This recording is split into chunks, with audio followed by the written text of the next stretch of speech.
అసలు మనిషి అన్న వాడికి ఏం సమస్యలు ఉంటాయి? డబ్బు సమస్య. సో మీకు డబ్బులు కావాలి అంటే డబ్బులకి సంబంధించి కష్టపడనక్కర్లే. ఓ ప్రింటర్ కొనుక్కోండి చాలు, పేపర్లో కొనుక్కోండి సరిపోతుంది.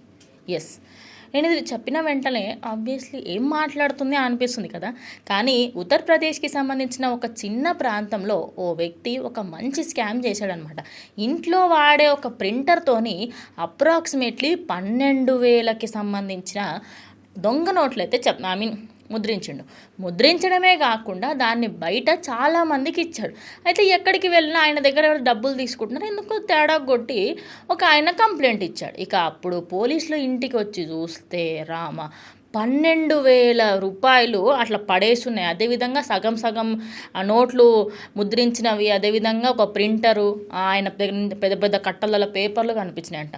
అయితే దీనికి సంబంధించి ఇంత దారుణంగా దిగజారిపోవాల్సిన అవసరం ఏమొచ్చింది అంటే, అయితే ఆయనకి బ్యాంకులో 50 లక్షల అప్పు ఉందట. సో ఆ 50 లక్షల అప్పు తీర్చడానికి కోసం అని చెప్పేసి ఇలా దొంగ నోట్లు ప్రింట్ చేయించి ఆ ప్రింట్ చేయించిన వాటిని జనాల్లోకి తీసుకెళ్ళాడు. అంటే వీళ్ళు నమ్మితే బ్యాంకు వాళ్ళు కూడా నమ్ముతారు. కాదు, ఒక చిన్న విషయం అర్థమవుతుంది, ఒక్క దొంగ నోటు ఉంటేనే బ్యాంక్ వాళ్ళకి ఈజీగా అర్థమైపోతుంది. అలాంటిది కంప్లీట్గా ఒక ప్రింటర్లో చేసిన దొంగ నోట్లని పట్టుకోవాలనేంత దారుణంగా మన గవర్నమెంట్ వ్యవస్థ ఉందని నేను అనుకోవట్లేదు.